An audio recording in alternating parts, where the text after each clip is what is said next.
Mwongeye kwirirwa neza, mumeze neza.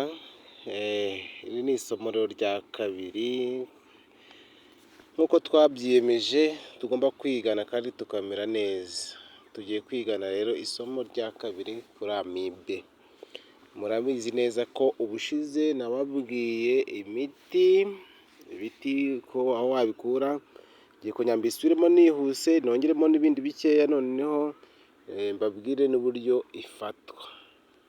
Uburyo amibe ifata umuntu, noneho wowe ukabimenya niba warwaye amibe cyangwa ifite, ubwo nyine nawe wahita ubimenya.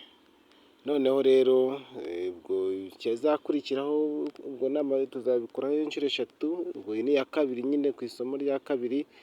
Isomo rya gatatu rero ho tuzareba neza uburyo iyo miti uyikoresha. Uyu munsi ngiye kubasubiramo uko twayivuze, nongeremo indi mikeya, noneho nze no kubabwira uko iyo ndwara ifatwa cyangwa se ifata umuntu. Cyangwa se ni gute wamenya umuntu urwaye iyo ndwara ya amibe, sibyo? Dufatanye rero. Nimba rero video wararebye ya mbere, nakwifuza rero gukurikirana iyi ngiyi mpaka irangiye, kuko biragufasha kugira ngo umenye ibyo navuze bitasobanukiye, wongere ubimenye.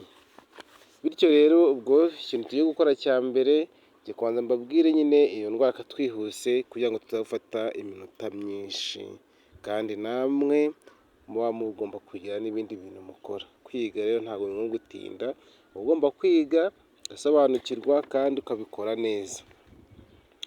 Ubishaka wayisharinga abandi bantu mu gihe urebye ukayikunda kandi ntacyo bitwaye, n'abandi bakeneye kwiga kugira ngo bamenye aho bakura ibi bintu kandi n'uburyo babikoresha. Twatangiye rero. Mbere nababwiye imbuto z'ipapayi ko ari umuti mwiza, ukazikoresha zumye, ukazishyira ahantu heza. Noneho tuvuga n'ikijumba cy'umufumba, tuvuga ibibabi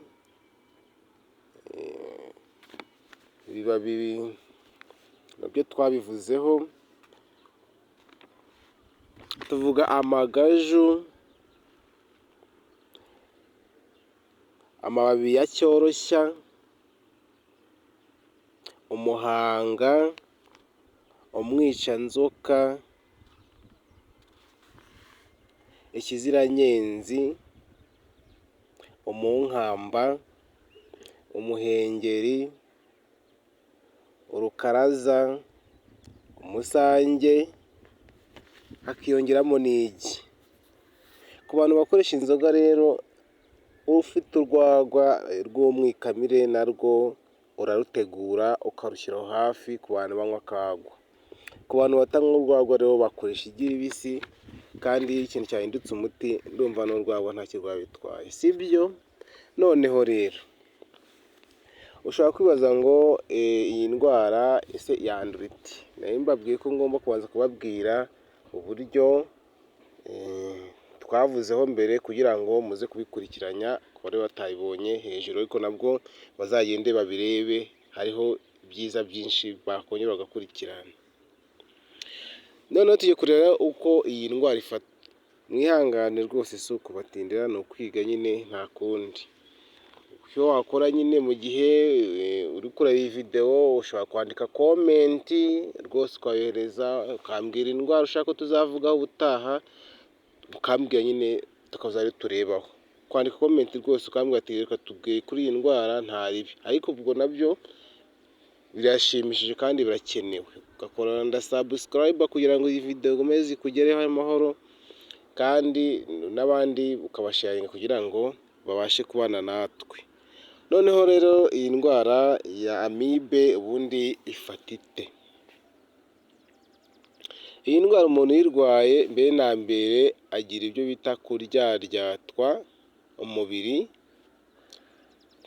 Umubiri uri kuryaryatwa nyine, wumva umubiri utameze neza.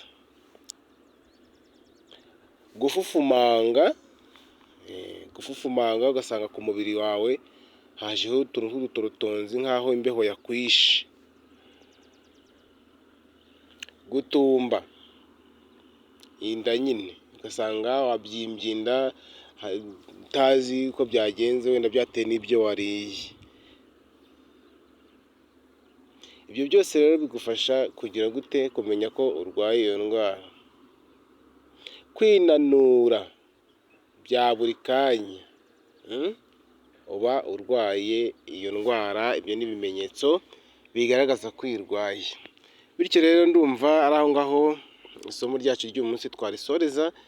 Ubwo tuzagaruka undi munsi tureba noneho uburyo iyi miti bayikoresha, ngira ngo bizadufasha. Kurikirana rero kandi urebe iyi video, uyikunde, uyigishe n'abandi, noneho umenye ahantu wakura umuti kandi utari ujya ku bandi baganga. Kora subscribe kugira ngo ubashe kubana nanjye, kandi no kunzogera. Ngaho umunsi mwiza, tuzasubira.